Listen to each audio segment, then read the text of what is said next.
আমার বইয়ের একটা প্র্যাকটিস আপনাদেরকে বলি। আপনারা তো ইফতার দেন অনেক, তাই না? কিন্তু সাহারি পাঠাইছেন কোনোদিন কারো বাড়িতে? এই মেয়ে হচ্ছে একটু ইউনিক মেয়ে, সে হচ্ছে ভিন্ন রকম কিছু অ্যাপ্লিকেশান তার, যে অমুক বাড়িতে বলে দিচ্ছে যে ভাবি আজকে সকালের সাহারিটা কিন্তু আমি পাঠাই দেবো, আপনারা ওইটা কষ্ট করেন না। সে এক বাড়িতে তার পড়োশি, তার ডানের বাড়ি বামের বাড়িতে, সেই জায়গায় সাহারি পাঠাইছে। আপনি সাহারি পাঠাইছেন কোনোদিন? পাঠানো জরুরি না, কিন্তু এই যে রমাদান আপনার মধ্যে সহমর্মিতা, ভালোবাসা তৈরি করলো, আপনার মধ্যে একজনের আরেকজনের বন্ধন তৈরি করলো, এটা লৌকিকতা নয় কেবল, এটা একটা ভালোবাসার সম্পর্ক আপনার আমার জন্য, প্রিয় ভাইরা। এই জন্য এই ভালোবাসাটুকু রমাদানের পরবর্তীতেও আপনার আমার মধ্যে ধরে রাখতে হবে। মানুষকে খাওয়ানো, এর থেকে উত্তম ইবাদত কিছুই নাই। নবীজির কাছে জিজ্ঞাসা করেছে আইউল আমালি আফদাল ইয়া রাসূলুল্লাহ, নবীজি বলছেন আতইমুত তুআম, মানুষকে খাওয়াও। আমরা অপব্যাখ্যা করে হাদিসের অর্থ বের করছি, এইটার মানে হচ্ছে গরিবকে খাওয়াও।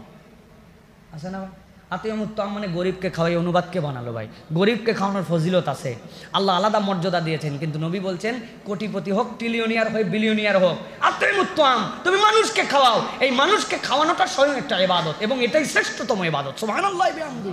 অথবা আমাদেরকে এটার জন্য চর্চা করতে হবে প্রিয়। গরিবকে খাওয়াবোই, ওটা তো তার হকদার, তাকে না খাওয়ালে তো গুনাহ হবে, কিন্তু একজন বড় লোককে না খাওয়ালে গুনাহ হবে না, কিন্তু আপনি তাকে তারপরেও খাওয়ানোর সুযোগ পাইছেন আর খাওয়ায় দিয়েছেন।